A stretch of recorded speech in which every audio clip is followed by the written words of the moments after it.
from this to this. Hello guys! Tara, gawa tayo ng Spanish bread.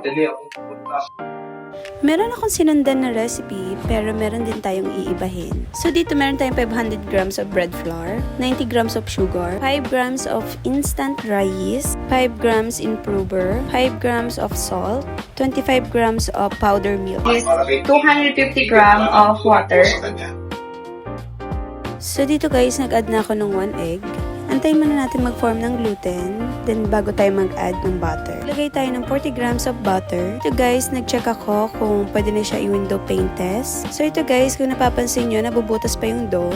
I-mix natin siya ulit in another minutes. So ganito siya guys, pag ready na yung dough natin. So dito naman, minasa ko ulit siya para maging makinis siya before natin siya i-rest. So ganito dapat siya kakinis guys. Ayan. So, sa isang bowl, maglagay kayo ng butter or seasoning. Tapos, i-rest nyo na siya hanggang sa mag-double yung size. Habang nire-rest natin yung dough, gawa naman tayo ng filling. So, naglagay naman ako dito ng 150 grams of margarine, 150 grams of powder sugar, 40 grams of powder milk, 15 grams of cake flour. Then, mix lang natin siya. So, dapat ganito yung magiging texture niya.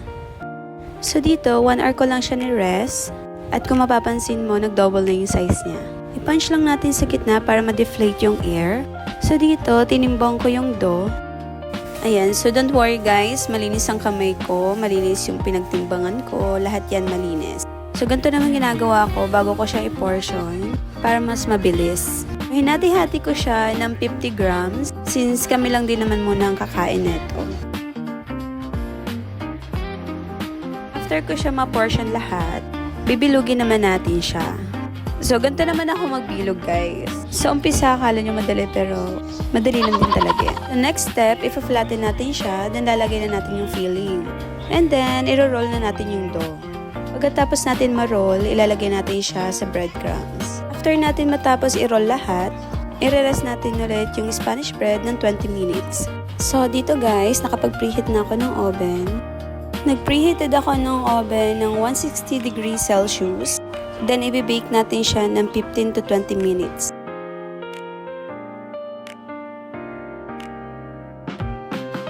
After ng 15 to 20 minutes, meron ka ng melted Spanish bread.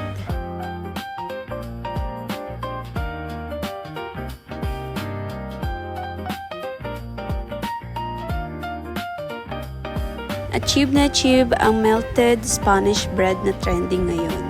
So, yun lang guys, and I hope meron kayong natutunan sa video na to. And don't forget to follow me on TikTok and Facebook. Please like and share this video. Bye! Amping!